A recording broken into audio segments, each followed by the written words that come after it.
Hello everyone, welcome to another Rick's Picks. Today I'm going to be doing my review of Oroku Saki and Hamato Yoshi from the Teenage Mutant Ninja Turtles movie, the original 90s one, by NECA, which is also donated to me by my good friend Billy Bohab. How you doing? So what we're going to do is we're going to take a look at them in box, then we're going to take a look at each character and their accessories, and then I'm going to give you my thoughts and opinions on them. So just remember, if you do like this video, go ahead and subscribe. It's a small click for you, but it'll really help this channel grow. So, without any further ado, let's get to the review. Okay, so here they are in packaging. I really like the packaging for this. It really captures the look of the original movie, to where if you look how the words are in it, it's just like the original poster. You have this nice picture of the turtles coming out of the manhole. You got this beautiful clamshell where you can see both figures, all their accessories. You even get a look at, like, you know, some of the buildings and what have you. Each figure's name. Spin it around this way. You get this nice picture of Oroku Saki with the Teenage Mutant Ninja Turtle logo there. And the NECA logo. Spin it around here.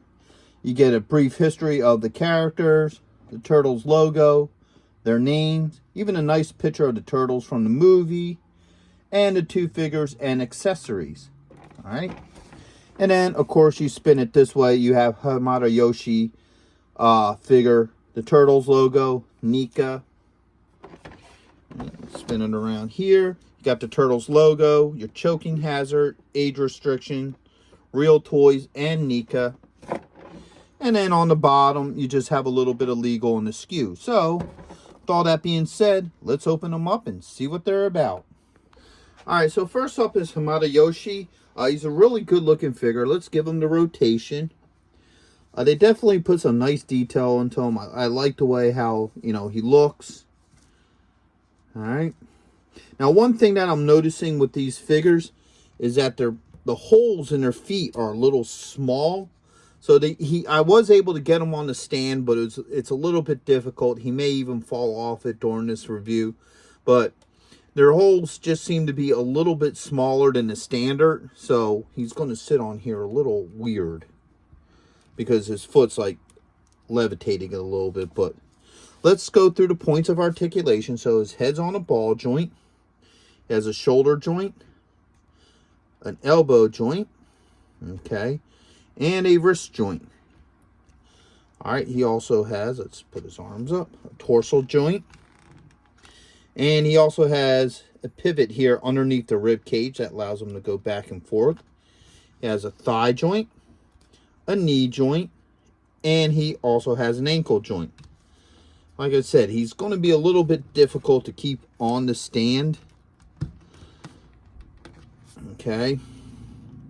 But, you know, when you work with him a little bit, he will eventually sit on there. Alright.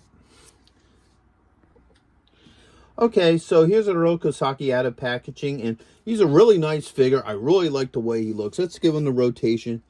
I love how they add this silver dry brush to his gi. It really makes it pop out a little bit, gives it a little bit more sheen, which is really nice. Okay, so let's go through his points of articulation. So his head is on a ball joint.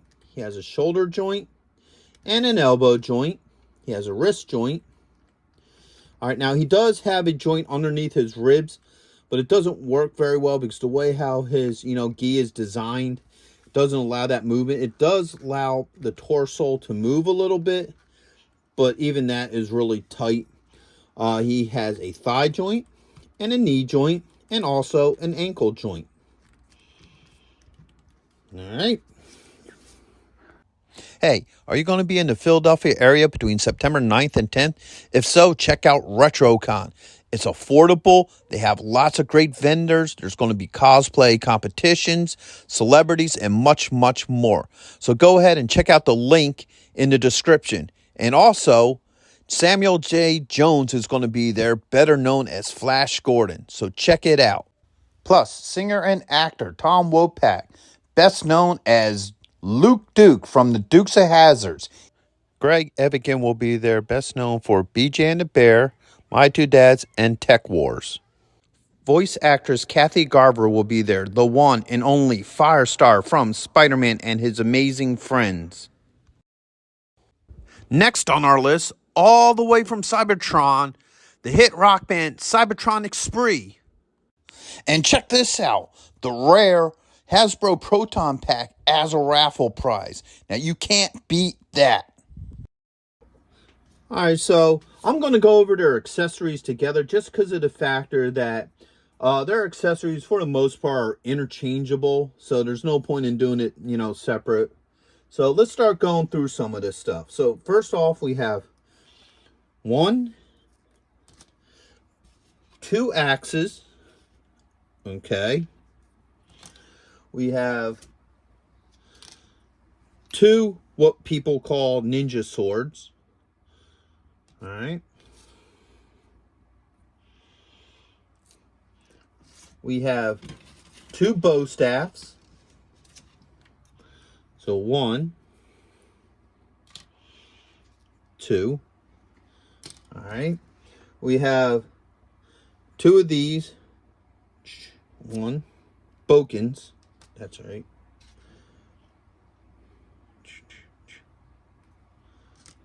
All right. Now, here's a difference here. So one set of nunchucks, if you look at it, is what some people will call speed chucks because they got these little studs on there. They're supposed to make it quicker. It has a little chain, which is nice. But now you have this other pair of nunchucks, which looks like it's supposed to be like a rope style nunchucks, but there's no real maneuverability.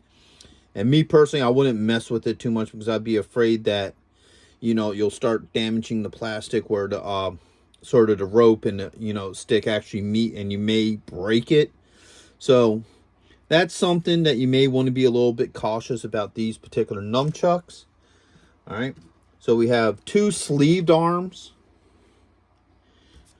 All right. We also have 2 bare arms. So you have one here and one here. All right. We have a series of hands. So you have an open hand, another open hand. All right. You got another one. And once again, it just looks like these are totally interchangeable. There's no real differences to them. All right. You have a hand here that is a closed fist. Another closed fist. All right. You have a weapon carrying hand here. Another one. All right. And you also have his gi as well for, Hamato Yoshi. Okay, and for Oroku Saki, he does have an alternate head. All right. With the scratches from Splinter. Spoiler alert. All right. We have 2 splinters. So you have this one here, which is the martial arts version Splinter. And you also have this one, which is supposed to be able to attach to Oroku Saki's face, like he's scratching him. And then you have the cage. All right, let me move these guys back a little bit. So the cage is really nice. This is actually, like, the pole here is actually metal, the plastic base. You have the cage here, and what happens is the bottom pops out. Let me get to a spot here. I actually had it off a minute ago.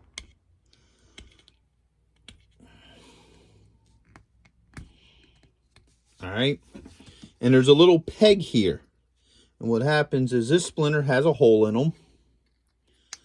So, you just do that. Whoops, wrong one. I want the other one. This one here. All right. So, he pops on there just like that. Cage goes in around him. And then, boom. He is now in his cage. All right, now that we went through all the accessories, let's see how well some of this stuff works with him. So, first off, let's see how well you can interchange hands with these arms. So, let's see how easily this pops out. Okay, that came out pretty well. we're going to give him the other weapon holding hand. All right, so it went on pretty well. There's no issues there. All right, let's see how well you can switch hands out with him. We're going to go with, let's give him an open hand here. All right, and seeing how the hands are basically all the same, we're not going to be doing a whole lot of, you know, exchanging, because both figures' hands are basically the same hands. So, you know, we might try one in like his hand and that'd be good enough for him, and this one and that one and so on. So now a couple of things I want to see with him, because his, you know, gi comes off of him. Let's see how well it is to interchange some of this. So I'm going to take his arm off. Okay, take his other arm off. All right, I guess this just take that off of him. All right, that just slides on. All right, let's get these arms on him. All right. Okay, let's get a set of hands. Let's get this hand here, pop it on there, and pop this here. So as you see, all right, his gi goes on him very easily. I had no issues getting it on him, and I'm sure it's going to be the same with the shredder. So let's swap him out too. So let's pull this arm off. It's a little tight. Let me see how, okay, that one came off pretty easy. See if we can work this one off. Now remember, and I say this in a lot of my videos, do not force any pieces off, just because of the factor that you don't want to break anything. If you need to, you can always, you know, put it in a little bit of hot water, and that will loosen up the plastic, make it a lot easier. So as you see, his parts came off easily. Let's pull this off. And like I said earlier in the video, you can see that joint there. All right. So now let's put these arms on him. All right, there's one. There's the other. They both fit in very well. No issues there. Might as well give them the scratch face. Let's see how well this head pops on them. All right, you just spin it around a little bit. Nice and tight. No issues there. Let's give them some of these open hands. And like I said earlier, all the hands, arms, everything are totally interchangeable. So don't matter who you put it on, you know, you'll still get the same effect. Because remember, they were both part of the same clan. So it would make sense that all of their uniforms and everything would be, you know, interchangeable. So get all these arms out of the way. So now, as you see, you can have him in the full gi. You can have him without the top on. And, you know, you can switch it up however you want. You can have both of them in full outfit. You can have both of them out of it. Once again, it depends how you want to do it. Seeing how we got the scar face on him. Let's move him out of the way real quick. Let's see how well Splinter works on his face. All right.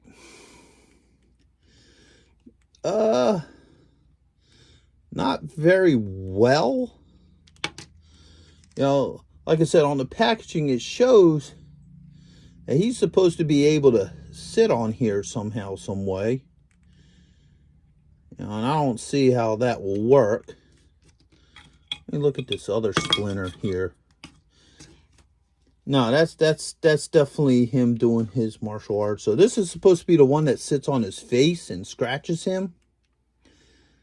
You know, yeah, I don't see how that will work. All right. So I took a look at the box, and the box makes it look like it sits on him a certain way. Yeah, this doesn't really work. You know, I mean, this just doesn't fit. I mean, unless if you can maybe try to do it when he has his, you know, upper part of his, you know, gi on, but that's not working. Let me try the other Splinter just in case.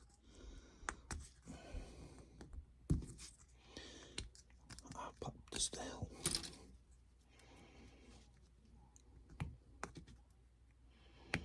There it goes. Let me try this one. I don't think this one's going to work either, to be honest with you. Yeah, that fits even less. So, that's unfortunate that the box makes it look like this can hook onto his face. But it really can't. I can't see no real way of getting that on there. If anybody knows of a way that it is supposed to fit on there, go ahead and leave a comment. But as you can see, at this point in time, I really can't get this splinter on there, which is kind of a disappointment. So, with that being said, let's go through some of these weapons. So, first off, we're going to try him with the axe. Now, these fingers are really, really tight. So, just be aware of that. So, it's going to make it harder to put the weapons in his hands. As you see, that did work. All right, get him back on here. It does fit in his hand. You can slide it down as far as you want. No issues. Let's give him the katana. Like I said, these fingers are very, very hard. So you're really going to have to work that in there. Like some NECA figures, the fingers are softer. Hold up. So it's easier to go in, but these ones are just really, really tight. So as you see, the katana can fit in there as well. All right. I can slide out of there. Let's try the tauntauth. All right. Let's put one of these in his hand. That fits really nice. No issues there. All right. Let's give you one of these nunchucks. All right, that fits very well. Oops. That fits in his hands very well. All right, matter of fact, let's try the other nunchucks in his hands. Okay, that does work. Those nunchucks fit with him. And let's give him the bow staff. Now, what it seems like is the smaller weapons, like the tauntauth and the nunchucks, because they are smaller and thinner, they fit easier in the hands, where the stuff like, you know, the axe, the sword, and probably the bow staff, because they're a little bit thicker, might be a little bit more difficult. Yeah, bow staff actually went in pretty well. So as you see, all the weapons work very well with these guys. They're interchangeable, so you can design and set them up in whatever fight style that you want. So overall, I think they're really nice figures. I like how they look. I like that they have a whole bunch of interacting and interchangeable parts. So it makes it a lot easier to, you know, set up fight sequences or whatever you want to do with them. The only disappointment I personally have with this is that you cannot fit the Splinter Rat on his face and make it stay. So that's kind of disappointing, seeing how they showed that you could do that on the box. But with that aside, they're really great. They look really good with the rest of your Teenage Mutant Ninja Turtle collectibles. So with that being said, I hope you all did like this review. If you did, go ahead and hit that thumbs up. And if you haven't subscribed, please subscribe. It's a small click for you, but it'll really help this channel grow. So until the next one, late.